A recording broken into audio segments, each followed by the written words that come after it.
We've got running backs 16 to 30 here on the show this week. We're breaking down some of these dilemmas in Dynasty, like Chuba Hubbard. What do you do with him? He's been so good and he's got a contract. How do you rank him versus guys like Kenneth Walker, James Cook, players that have such bright futures, but we don't really know how to value them? What do you do with Chase Brown? What do you do with James Conner?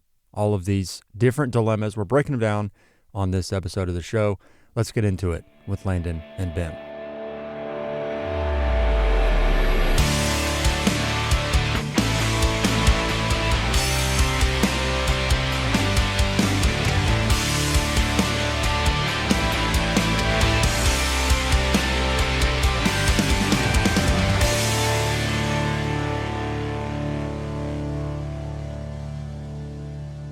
Welcome back in to the Scramble Drill Dynasty podcast.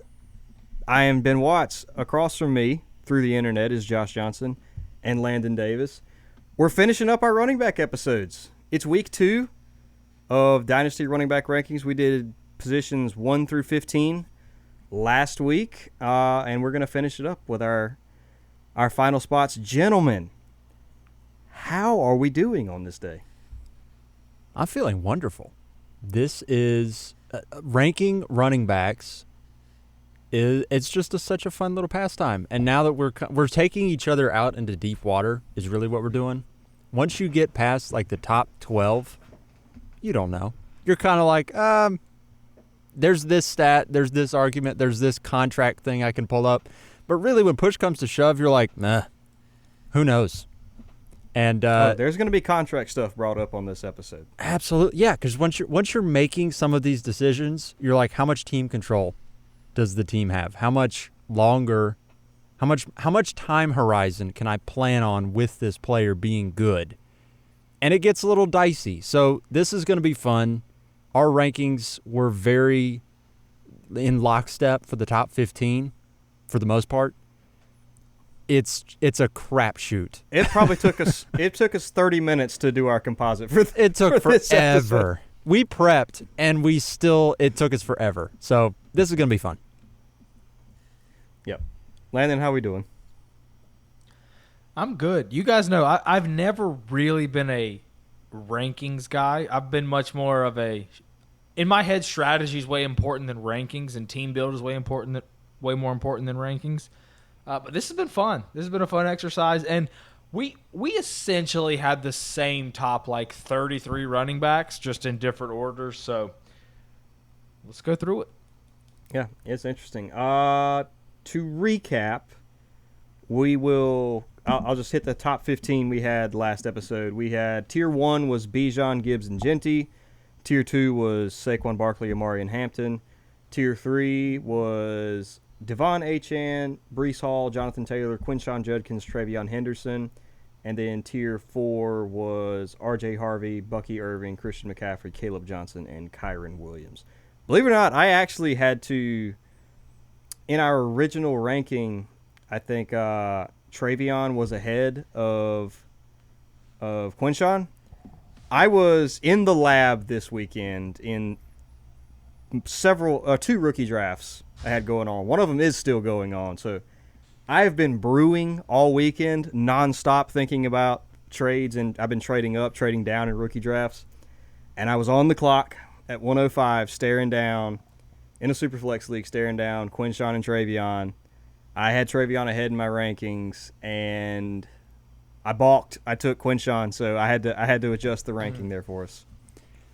That's correct. So I'm curious what changed your mind, because I have flip-flopped as well. I think I've gone back and forth 3 or 4 Oh, okay. Wonderful. I changed his mind. I'm the one raising my hand right here. I'm the one. Landon got me. It is not an anti-Travion argument at all. I absolutely love Travion Henderson. I think he's an incredible prospect. I think Quinshon might be a little bit just a touch better of a prospect. He's an incredible athlete. The fact that both were on the board, the Browns said, we need this guy, we need him to carry the rock. The fact that Kevin Stefanski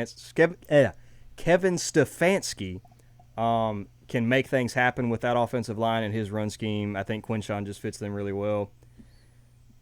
I don't know. I think he's a little bit safer. He's built like a tank. That's why I had to make my adjustment live. Honestly, I think for me it's mostly Stefanski. I think that honestly, the more I've thought about it, I like Vrabel. Vrabel wants to tote the rock. Am I convinced Travion Henderson is Derrick Henry and Vrabel's just going to go back to those Tennessee Titan days? I'm not. Again, it's flip a coin. I'm going to say it's like 51-49 Judkins for me, but I do prefer Judkins. I think too, and this is all smoke from the offseason, so you can't really read into it, but I do think, like my initial scout of Judkins, I came away thinking, oh, he's a pretty good receiver, but the numbers, like if you just box score hunt, stat sheet hunt, you're not going to come away from Judkins' tape thinking he's an amazing receiver because he was just used more as a runner.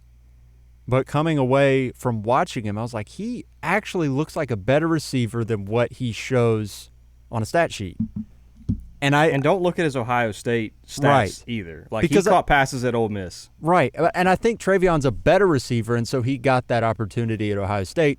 But when you're looking at fantasy points, that's a really tough decision to have to make because you're like, is Travion going to be such a high ceiling player that you're willing to sacrifice some of the volume that you know for a fact Quinshon's going to get?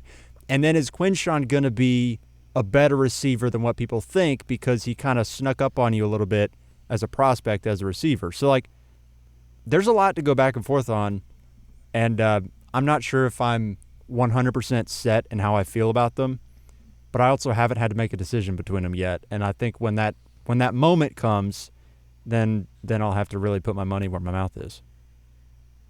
Yeah, it was tough, but I'm excited to have Quinshon. And in another rookie draft, I also did get Travion Henderson at the 109, so that was crazy. Also really, really fun. That's yeah, great. I've been cooking for the past 3 days with some trades and draft picks. I'm on a high right now of rookie fever. It's the best. All right.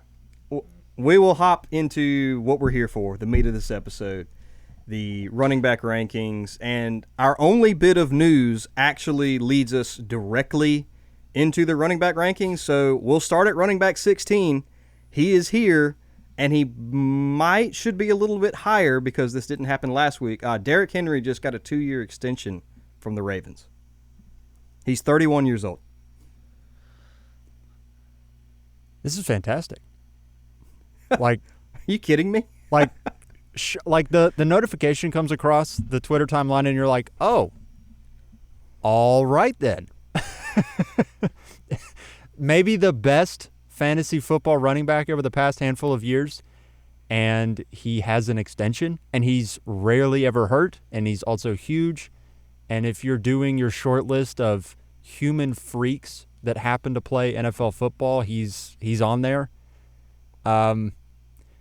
What did we say before we hit record, Ben? That like you were trying to get out of the Derrick Henry business, trying to be a year early 5 years ago. 4 years ago.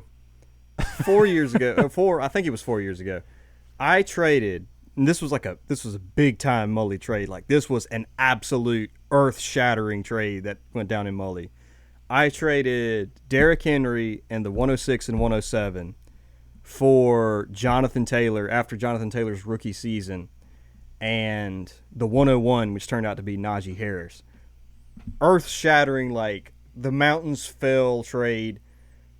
Initially, great trade because Jonathan Taylor went on to be the RB1 the next season. Najee Harris was like a top 5 running back, so, like, awesome trade. I just reset my running back age. I'm going to be a contender for years.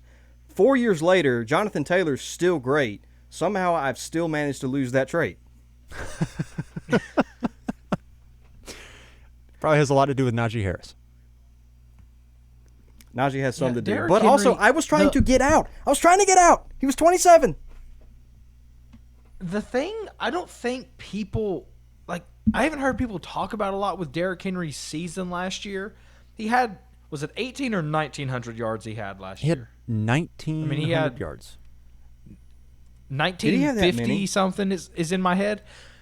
The thing about Derrick Henry that nobody talks about, they're like, oh, you know, he's going to be 32. Is he going to fall off? Is the decline coming? He was off the field a lot last year. Like, he didn't play an insane percentage of snaps. They were using Justice Hill a lot. They were using, once Keaton Mitchell came back, I mean, he was getting a little bit of run. Like, Derrick Henry, he was playing 55, 60% of snaps, but they just gave him the ball so much. He was so efficient that he did what he did. I don't see it changing. I know it's Dynasty. I know we like young players, but at the end of the day, points matter.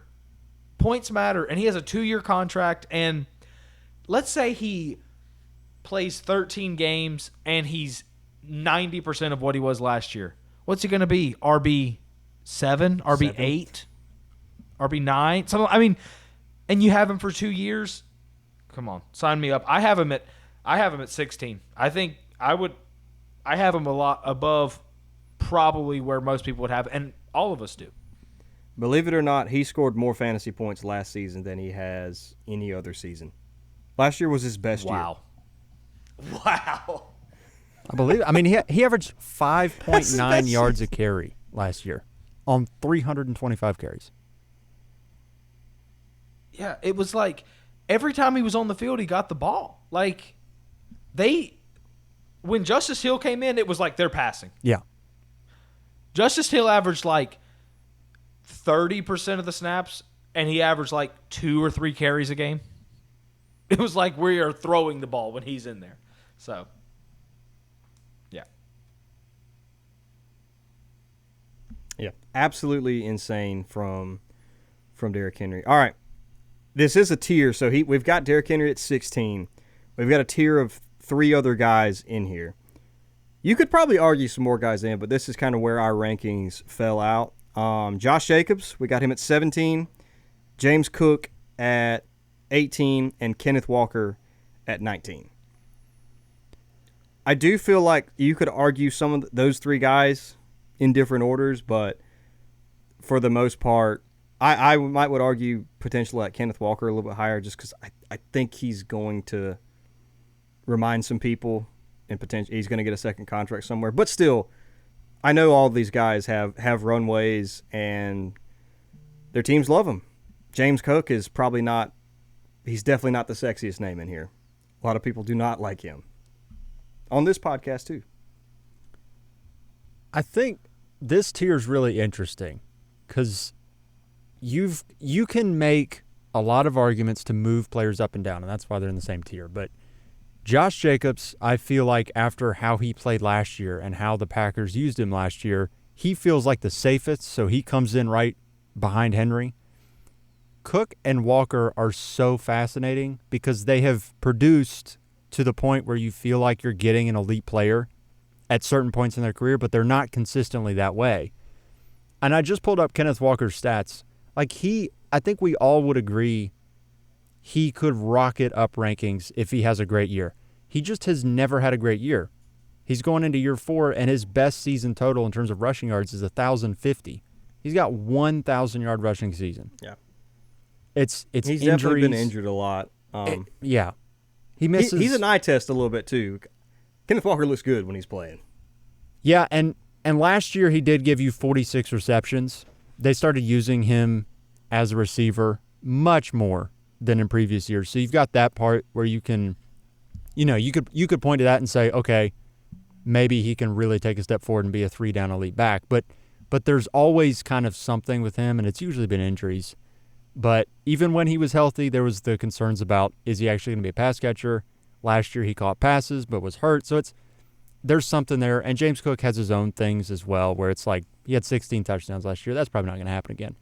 But, I mean, we think they're probably going to get a second contract with somebody if it's not with their current teams. Yeah. I feel better if both these players have to move on to new teams. I will feel better about Walker than Cook, just because I think he's more talented. But they're all really similar for me. They're kind of they're not old. They're not NFL babies anymore. And they're all like James Cook and Kenneth Walker literally are on the last year of their contracts. And Jacobs' contract is set up in a way where like every year is the last year of his contract, and they can just add in an additional year at the end of each season. So they're all in very similar contract situations. Jacobs has already moved on to a second team, obviously. These are guys that the view of them is varied. Some people will have these guys very close to the top 10. Some people will have these guys outside the top 20. But I think this is a pretty good spot for these guys to hang around, 16 to 20, somewhere in there where you've got a good asset but not an elite asset.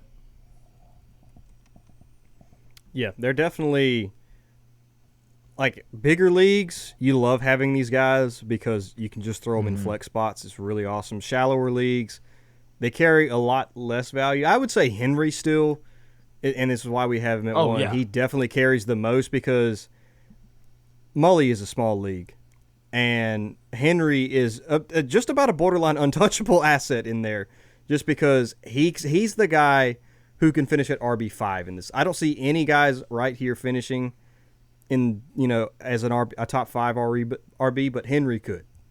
Yeah. Yeah, the shallower your league is, the higher up rankings older players should go. The shallower your league is, you are just looking for who scores the most points. I kind of don't care how old they are. Now, 32 that's pretty high. That's exaggerated. But overall, you are just looking for elite talent in shallower leagues. Yeah. Anything else on these 4 guys before we move on to the next tier? I'm going to take that as a no. All right. 20, David Montgomery. 21, Chuba Hubbard. 22, Chase Brown. This is a very interesting tier. I know Josh sent us the text a few days ago that Chuba Hubbard might be the best he's ever felt about an RB2 going into this season. Well, and David Montgomery, we know what he is. He's just a point scorer. And then Chase Brown is, I think, where the conversation is going to get interesting. We know what David Montgomery is. He is in a great situation. The situation got a little worse because Ben Johnson left. So what does that offense look like? Shrug. I would imagine about 85-90% of what it was. The offensive line's still good, so they're going to run the ball on people. If you have questions with him, they are Jahmyr Gibbs questions. They're not David Montgomery questions. He's great. He's got a contract. You feel just fine about him. You're just worried about upside. Chuba is interesting because he is the guy for the Panthers. A Panthers team, might I add, that if you're looking at teams that could take a step forward and be a potential playoff team, and you're looking for a guy who's going to be a bell cow for that team, Chuba Hubbard, I don't know how far he would jump up rankings, but if you're just looking at, who could be a guy that ends up being an amazing redraft value, Chuba could be that guy, because we're a little concerned with the Bryce Young stuff. But if they take a step forward, Chuba Hubbard has nobody there taking any work away from him, and we've already seen him be really, really good, and he's got a contract. So he's interesting. I'm cautiously very optimistic on him. And Chase Brown, he was, what was he, RB5 for the last 13 weeks last season? The only questions about him are he could get very easily replaced. Yeah, you're looking at Chase Brown kind of as a really, really good one-year asset. He's really similar to the next couple guys we're going to talk about. But, David Montgomery, I listen to basically any podcast we've ever done, and you'll hear my thoughts, how much I love David Montgomery, and it's because the Lions love David Montgomery. Do not forget, this guy got a contract extension in the middle of last season. When Jahmyr Gibbs was doing everything he was doing, Montgomery got an extension. Chuba got an extension. I don't care what the first 3 years of his career looked like. He got an extension. Jonathan Brooks is out all season. He's the guy. And Chase Brown. Now, Zach Moss is coming back. We don't think Zach Moss is a great player, but he was in their plans at the start of last year and got hurt. That's when Chase Brown kind of took over. So Zach Moss is going to take some work away from him. I'm not sure how much, but he is going to take some work away from him. But these three guys, I feel very safe if any of these guys are my RB2 going into this season. Very safe. Yeah, Chase Brown he's a little bit of the interesting one because I agree with you where he's kind of the 1 year option, which is why I think I'm in my personal rankings I probably had him a little bit lower, closer to the next few guys that we have coming up, just because I could see us easily being in the same situation that we were this past offseason with him. We're like, are the Bengals going to take a running back? They could take a running back, but at the same time, he is a little bit older as far as guys on their rookie contracts, but I've also seen top 5 upside from him when he's on the field, which is something few of these other guys have shown. Where would he jump for y'all if he gets a contract? If they extend him 3 years, $9 million a year, where does he go up in your rankings? Because I think that does change things quite a bit. I would put him probably near Kyron. Yeah, he would probably jump Kyron for me. Yeah, so actually, 14, 12 to 14, something like that. That sounds about right. Yep, 12 to 14.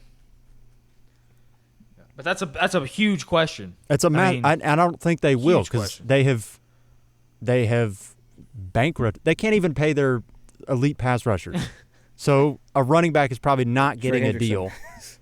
Yeah. So I would be very surprised if they paid him, not because I don't think he's good, but because where's the money coming from? Yeah. All right, the next tier of guys, let's just call this the 1 year wonders. Not that they can't play more years, but these guys are pretty much guaranteed next year. They're going to be starters in relatively good situations. After that, it is a complete crapshoot. Number 1, Joe Mixon was absolutely awesome last season. He had some injuries, but he was a bell cow last year, and he's going into another bell cow situation. They brought in, who was it they brought in the later rounds? Woody Marks or something like that? Yeah, Woody Marks. Yeah, I'm not worried about Woody Marks. And then after him, we've got Alvin Kamara and DeAndre Swift as well. This is a group of guys I like. I really like this group of guys here. I have some concerns about Mixon from what's he going to be this coming season. Like, first half of last year, he was very, very good. Second half of last year, not so much. Like, part of that is injury. Part of that is he's got a lot of wear on those tires. So I am a little bit concerned that you might have a good first month of the season, and then the entire rest of the season is pretty rough. And not like they're going to bring somebody else in. It's like I'm not concerned about Woody Marks. I'm not concerned about Damian Pierce or whatever else is there. But it's just, is he going to be a super inefficient bell cow back for 3/4 of the season, and he finishes like RB25? And you're like, well, that wasn't great. But he was, I guess, the guy on a pretty decent offense. He's just not got it anymore.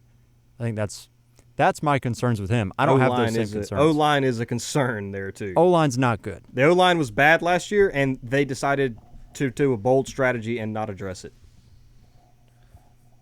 I kind of agree with your analysis, Josh, but maybe not your conclusion. You said kind of an inefficient bell cow finish at RB25. I think probably what's more likely is inefficient bell cow finish at RB13. I think that's probably more likely. Like, if you're a bell cow, even if you're inefficient, you're going to be a top, if you play 13 games at least, you're going to be a top Najee Harris was 15, 16 back. Najee Harris was not efficient Najee his first Harris couple seasons. But he still finished at like RB5 1 year. That's what I'm saying. Okay, like, you're talking about his first couple seasons. I thought you were going to talk about last year. I was like, no. Bell cow's loose there, Ben. That is a loose interpretation. No, I'm talking about his first season or two. I don't know. I mean, I feel okay about Mixon. I do think he's going to battle injuries as he typically does. He plays through a lot, and that contributes to some of the inefficiency. But I feel fine about him. I would rather have Kamara, who in our composite rankings was one spot behind him. I would rather have Kamara. Kamara is a guy who I think his workload is not going to be the same this year. Kendre Miller did get a little bit of run at the end of last year. Yeah. They brought somebody in the 6th round as well. I don't remember who they brought in, but somebody in the 6th. I can look it up. But I think his workload gets eaten into, but he's going to catch a lot of passes, and he's going to score. When he's in the game, he's going to score. I feel pretty good about him for this season, though. They brought in Devin Neal. Yeah, Devin Neal. That's right. So They've also got Clyde Edwards-Helaire on the roster, which I did not realize. That's a terror. Well, it doesn't scare you at all. But, like, fun fact, Clyde Edwards-Helaire's a Saint, in case anyone was wondering. that's just because he's from Louisiana. That has nothing to do with his football ability. Is that I a think. pity signing? That's like an LSU. I just want to be close to home. Just let me be in the NFL type deal. Yeah. Well. And we still got my boy. I have been staying strong on DeAndre Swift for years, and everybody wrote him off, and he is still relevant somehow. I'm so proud of him. I'm so unbelievably proud of him.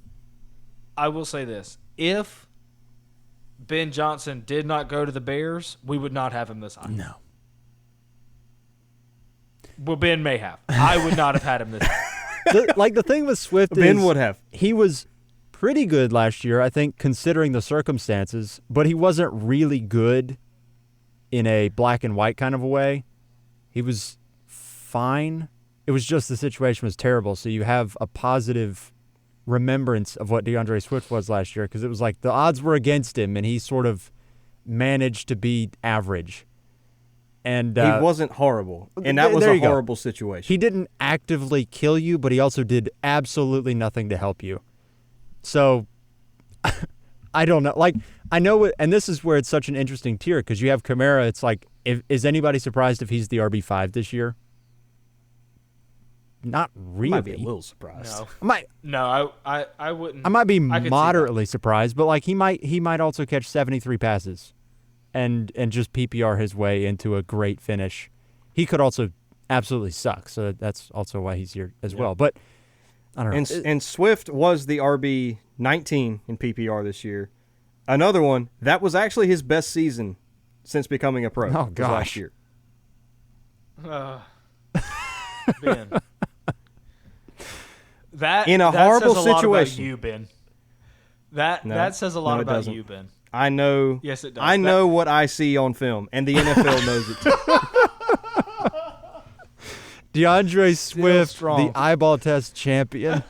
I am going to live and die by this player. Flag plant. I need a freaking DeAndre Swift jersey on this. I'm gonna take Stephon Diggs down, and DeAndre Swift is going up. You got to go get a Lions jersey.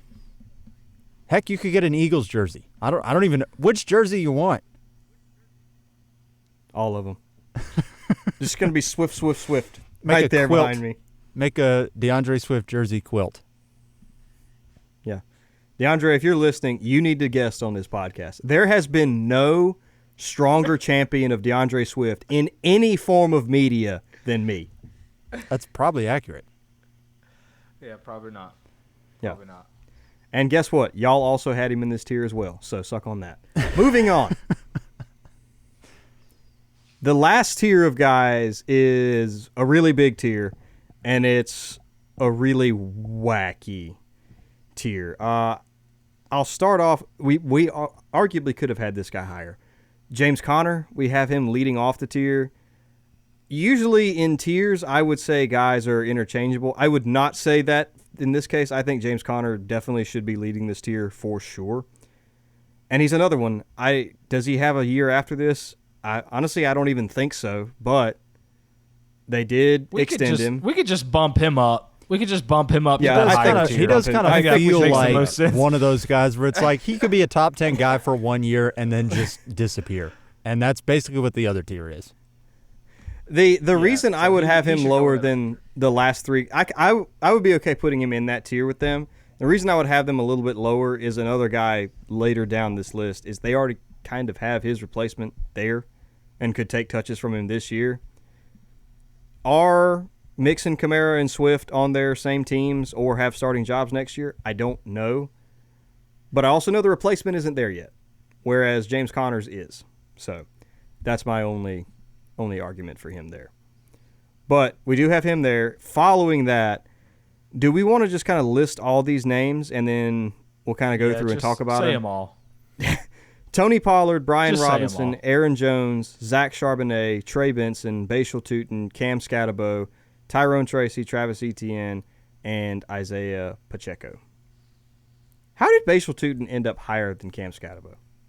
I genuinely want to know that. I don't know where that happened for us. I think towards the end it wasn't really a composite. We were just listing names that we all had. It was just let's agree one. on these 10 guys and then move on. Yeah, I would have Scatterbo and Tracy probably ahead of him, but probably would yeah, too. it was just like, If I'm being honest, push came to shove, I'd probably take Scatterbo at least. The Dynasty Yeah. community, I feel like as a whole, would absolutely have Scatterbo considerably higher than where we have him.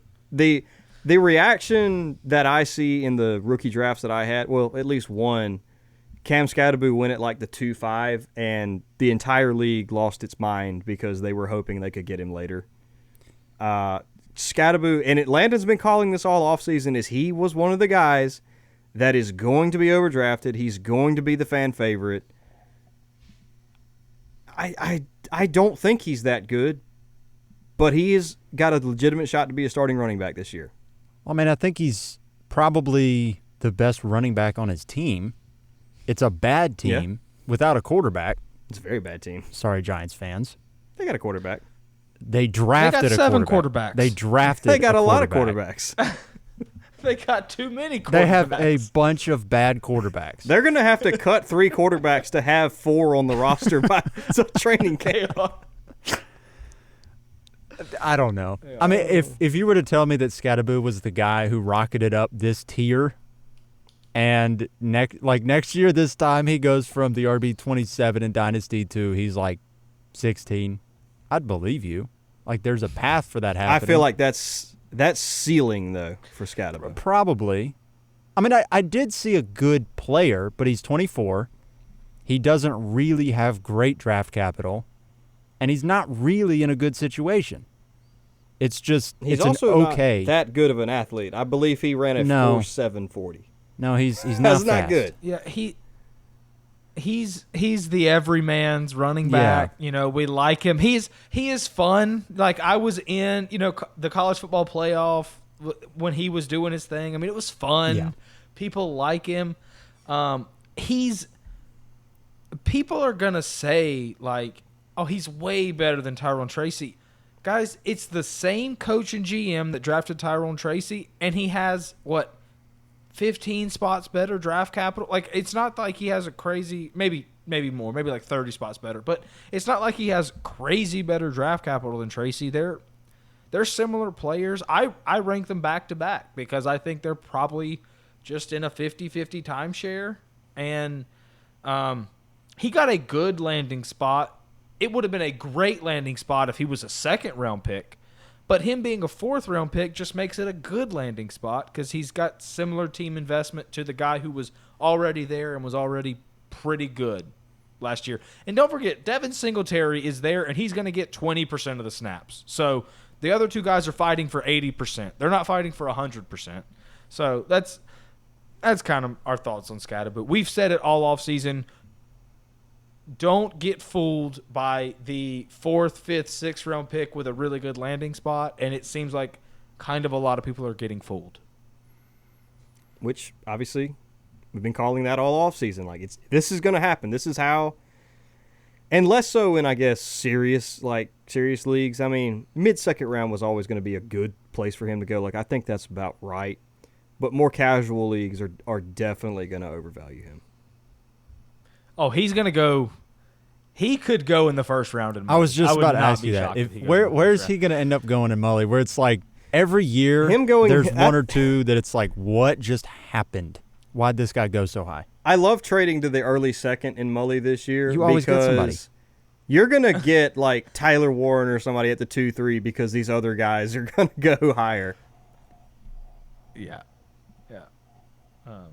But all right. And then the rest of the guys, I mean, go ahead. I feel Oh, I was going to say, I feel similar kind of about Pollard and Robinson to where they've got pretty good workloads, but I don't love their long-term outlook. And even with their pretty good workload, what's their ceiling? I mean, they're going to be RB 14 to 18 if they stay healthy. Like, is that their ceiling? Is RB 14 their ceiling? You know, and then you get into Aaron Jones, who's, I guess, similar to the other guys. I just don't feel quite as good about Aaron Jones as I do a Kamara or a Mixon. He's also coming off a big workload, and he's historically been a lower volume kind of a guy. And so it'll be interesting to see a 30, 31-year-old back coming off his highest volume season to date. Like, what does that look like? I think there's probably some room for concern for him just not being all that good this year. And when you factor that into the fact that he's older, he ends up being But right at here. the same time, the Vikings offense was extremely good with Sam Darnold last year. So do I know if J.J. McCarthy's good? No, I don't, but I still think the Vikings offense is going to be very good regardless of who's under center. So I feel like that's got to give Aaron Jones a boost as well. Here's also Just a the little thing bit. with Jones. They have, like, Ty Chandler's not really a threat, but they did acquire Jordan Mason. And I don't know that he You is a mean the threat. Vegas plant, Jordan Mason? He's not a threat to take the job, but he was pretty good in San Francisco, and the run scheme from transition from San Francisco to Minnesota is not like you can project some of those similar good things he was doing for San Francisco's offense. You plant him in Minnesota's offense with a pretty darn good offensive line, a better offensive line. I don't know. I don't say that to say Jordan Mason takes the job, but I think you have stiffer competition for touches in the backfield this year than you did last year. That being said, we have Josh just outlined some reservations he has about Jones. I have some too. This is again, these are tiers. Yeah. Meaning, if you look at where some of these rookies are going, we're talking about Scattaboo, we're talking about Tootin. These are the rookies. You're probably getting those in a lot of leagues. We talked about Scattaboo going higher, but you're looking at like early third-round picks. If you're a contender and you can flip an early third for Aaron Jones, I'm still fine doing that. Yeah. Because he is going to outscore those guys, but that's the type of pick I'm looking to trade for Aaron Jones, not the 207. Right. I'm fine with the 303, but not the 207. Like that's what these tiers mean, right? Like you layer it that way. So I'm fine with buying Aaron Jones if you're a contender, but I'm not paying any higher than like an early third I think round pick. I think we need to have a quick Travis Etienne, Bashal Tootin conversation because I don't want to. it's nasty. It's disgusting. It is gross. Etienne is like, has anybody fallen year over year from how we thought, like what we thought about Travis Etienne going into last season, where he's Jonathan Brooks. well, that's injury. That's injury. Catastrophic injuries back to back. And Etienne had a lingering hamstring issue and then just sucked. Was garbage. I don't Can know. we at least Honestly, give him the benefit of the doubt of Jacksonville was a horrendous situation last year? Just It a was- little bit? It was bad, yes. And the reason why I'm fishing for this is I do think it's not a projection of mine, but within the range of outcomes is Travis Etienne reminds everybody that he's actually good. That first-round pick talent hasn't just died. It was just the season from hell, and he was hurt. And then he's the guy, gets a moderate extension there or somewhere else, and we kind of just forget that all this happened. I don't have any conviction that's going to happen. Honestly, I would prefer Tootin to ETN straight up. Not like at price. Straight up, I would prefer Tootin. And it's only because this coach and this GM drafted him. And they didn't draft ETN. And ETN hasn't had the type of career where it's like you have to pay him. Oh, no. He's had the type of career where it's like the owner, the front office makes the decision on whether to pay him or not, and either way you can live with it. But this is a completely new front office. I don't think he gets a contract extension. Again, I feel better if, let's say James Cook, and Kenneth Walker all have to go somewhere else next year. I'm going to feel better about Cook and Walker in that situation than him. Yeah. And they drafted Tootin, and they didn't draft him or Bigsby, so that's why I have them ranked here. But I'm not overly thrilled with any of those options, if I'm being honest. I mean, No, I'm not thrilled with them. they're not great options, but I mean, he is a guy that we have thought during his career that he was a top dynasty running back, and he has shown elite fantasy football production. He's just in a prove-it year. If he's good this year, things could change in a dramatic way, whereas some of these other guys probably, like, our opinion of them is probably not going to sway all that much year over year, I would imagine. Yeah, and I could also, there's a world where he's good this year, and maybe it's good to the point where maybe the Jags don't bring him back, but he could also land on his feet somewhere else. Like, I could definitely see that happening too. I don't know if he's necessarily dead in the water. Am I going to bank on that? No, I'm not, but I could definitely see it happening. And just so nobody gets the idea that I'm some sort of a Travis Etienne defender, I'm just playing devil's advocate. I have him ranked at RB29. You just planted your flag. Yeah. I got him at 29. So I'm not projecting a bounce back season in a dramatic way, but I do think that's a possibility. It is a possibility. He is a first-round talent. It is a possibility. I've got no conviction that's going to happen, though. Yeah. There's two more names we put in this tier that I really want to highlight because I think, A, I really like them as players and talents, and B, their value, depending on how things happen, could absolutely skyrocket during the season and heading into the offseason, and that's Zach Charbonnet and Trey Benson.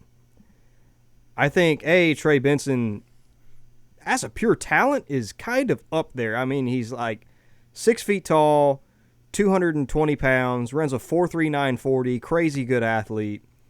He was a little bit more of a developmental project, but James Conner is going to be 30 years old ahead of him. And I could see James Conner walking. I could see him taking touches from him this year.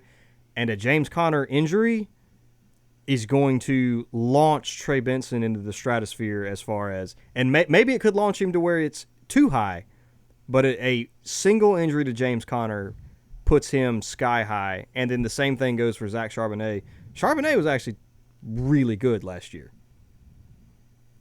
Really, really good. And Kenneth Walker, again, injury-prone guy. Are they both handcuffs right now? Yes, but they are also both very young and could skyrocket.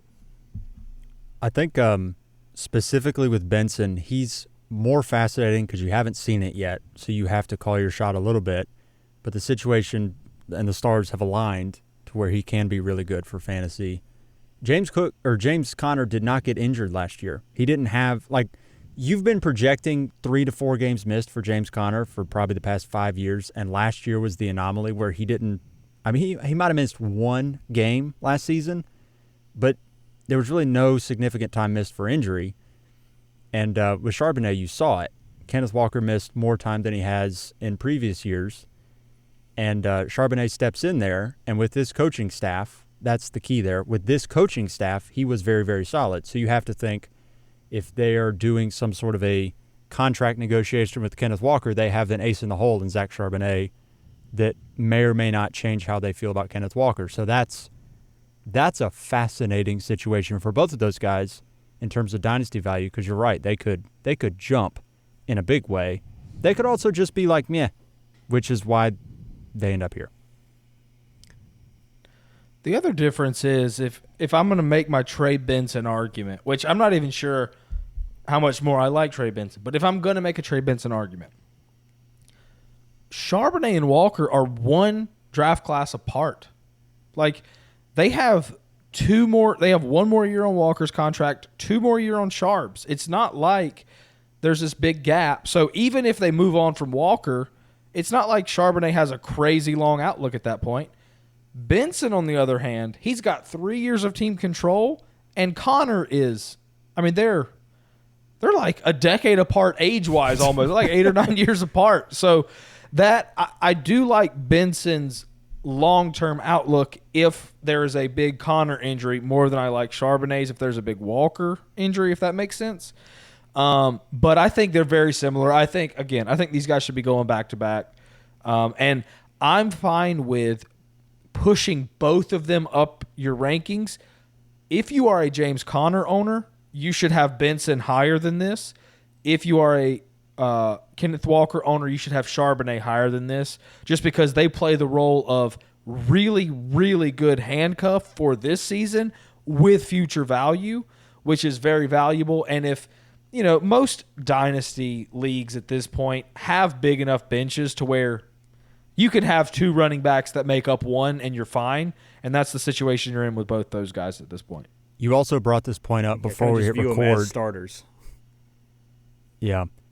You brought this point up before we hit record, and it probably needs to be echoed that Trey Benson especially, but Zach Charbonnet too, also to a certain degree, if you're a really terrible team, and maybe you've picked up an orphan team, and it's just rough, and you need potential future production, Trey Benson is – I mean, what do you have to trade to get Trey Benson? The 210? I mean, you could trade – yeah, that would get him. Yeah, I mean, it's the sort of trade where somebody's looking down the barrel at Bashal Tutin in the rookie drafts, and you just want to say, hey, I know Benson has team investment that's better than Tutin's. And, I mean, we've got him ahead in the same tier. So, I don't know. I feel like you don't have to trade hardly anything to get him, and I have a pretty good feeling he will be productive at some point in his career, whereas what you would have to give up to get him, like, you are throwing crapshoots at a guy that I think does have some future value. It's just kind of a matter of how much. Yeah. Yeah, absolutely. Yeah. I'm fine with if you take over. He's a good – both those guys are good options. If you take over an orphan team or you just got yourself in a bad situation with like an Alvin Kamara or an Aaron Jones, like Aaron Jones you probably have to move one for one. But if you could down tier from Kamara and get him in a third – that's the type of moves you're going to have to make in that situation, and you're going to have to hit on the third probably too, which, I mean, it's not a great situation to be in. But those are the type of moves that have the potential to actually change your team around. You're going to have to grind, but you're not going to do it in one big swing. It has to be little value wins over the course of a year to 2 years, and eventually you'll start to see some progress. Anything else? I think that's it. I got nothing. Yeah, I don't have anything. The running back, I guess to recap, the running back position, like you said last week, the landscape has changed to where we had about 8 guys last season to where we felt good about, and I think James Cook might have been one of them at like RB8 or something like that. So I remember and the now podcast. Look at this year, James. I remember after week like 3 or 4 last season, I was making a podcast where I was all hot and bothered about James Cook, and then the season ended, and I was like, I am no longer hot and bothered about James Cook. Yeah, I mean, he was one of the 8 you feel good about, and now I still feel pretty good about him. Like, I don't think he's an elite asset by any means, but I still think he is a good asset.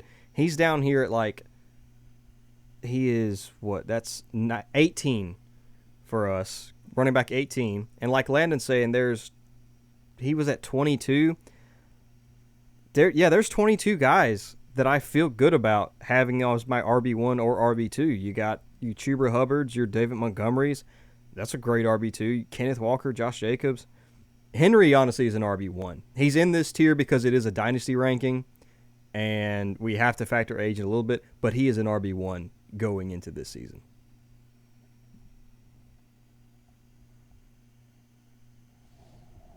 Yep.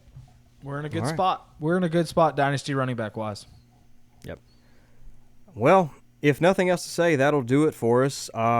Appreciate the listen. If you guys enjoyed, leave us a like, leave us a thumbs up. Let us know what you thought with a comment. And we're going to be tackling the rest of the positions coming up soon. We'll see you all in the next video.